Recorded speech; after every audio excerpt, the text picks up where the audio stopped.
दोस्तों आप सभी को नमस्कार, स्वागत करते हैं आप सभी का टेक डिजिटल न्यूज चैनल पर। ब्रॉडकास्टर्स ने उठाया बड़ा कदम।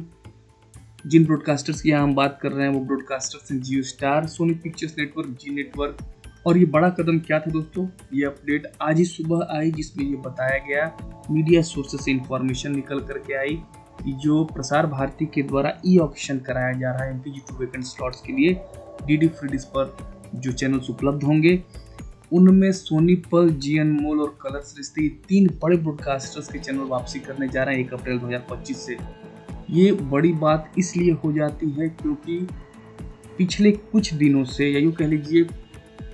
अगर अलग अलग क्वार्टरली रिपोर्ट निकालेंगे ट्राई के ऑफिशियल वेबसाइट से आप, तो पाएंगे कि जो पेड DTH सब्सक्राइबर्स बेस है,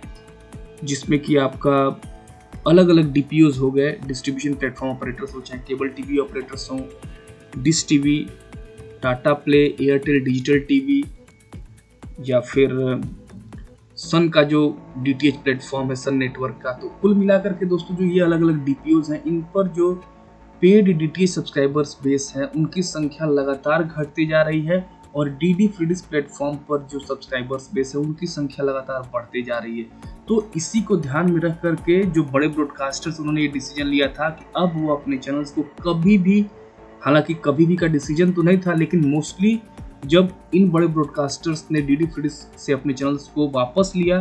तो इनका सोचना यही था कि वो अब लेकर के नहीं आएंगे DD फ्री डिश प्लेटफॉर्म पर इन चैनल्स को। लेकिन आखिर में ऐसा क्या हुआ कि इन चैनल्स,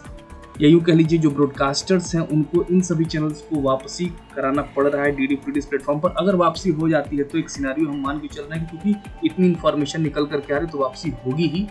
तो इसके पीछे का जो एक जेन्युइन कारण वो ये है दोस्तों कि जिस उम्मीद के साथ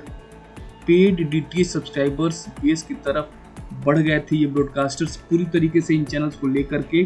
वो उम्मीद पूरी नहीं हुई। और वो उम्मीद ये थी कि जो पेड DTH सब्सक्राइबर्स बेस है उनकी संख्या लगातार बढ़ेगी इन चैनल्स की उपलब्धता होने के कारण, और DD फ्री डिश पर क्वालिटी चैनल्स जब नहीं मिलेंगे बड़े ब्रॉडकास्टर्स के तो कुछ वहाँ के भी subscribers paid DTH subscribers base से जुड़ जाएंगे। लेकिन ऐसा बिल्कुल भी नहीं हुआ। इसके उलट ये हो गया कि जो रेवेन्यू था इनका, जो एडवर्टीजमेंट से जब ये channels DD free dish platform पर हुआ करते थे, तो जितना ये ब्रॉडकास्टर्स गेन कर लिया करते थे वो भी पेड DTH सब्सक्राइबर बेस पर केवल इन चैनल्स के अवेलेबिलिटी के कारण कम होता रहा। तो दोस्तों जब ब्रॉडकास्टर्स को ये लगा कि यहाँ तो दो तरफा नुकसान है, तो पेड DTH सब्सक्राइबर्स बेस जिसकी उम्मीद से हम आए थे वो बढ़ नहीं रहे हैं, रेवेन्यू का लॉस अलग है, और एक नुकसान चैनल पॉपुलैरिटी को लेकर के भी है, वो भी यहाँ उतने सब्सक्राइबर्स नहीं है कि चैनल्स इनहेंस हो सके, यूँ कह लीजिए चैनल्स की पॉपुलैरिटी बढ़ सके। तो दोस्तों अब ये डिसीजन ब्रॉडकास्टर्स ने ले तो लिया है, लेकिन अब इसका निगेटिव इम्पैक्ट भी पड़ने वाला है पेड DTH सब्सक्राइबर बेस पर। तो क्या ये निगेटिव इम्पैक्ट होगा, क्या वाकई में फिर से डिक्लिनेशन और बढ़ जाएगा पेड DTH सब्सक्राइबर्स बेस पर, जो सब्सक्राइबर्स हैं उनका, देखने वाली बात होगी। धन्यवाद।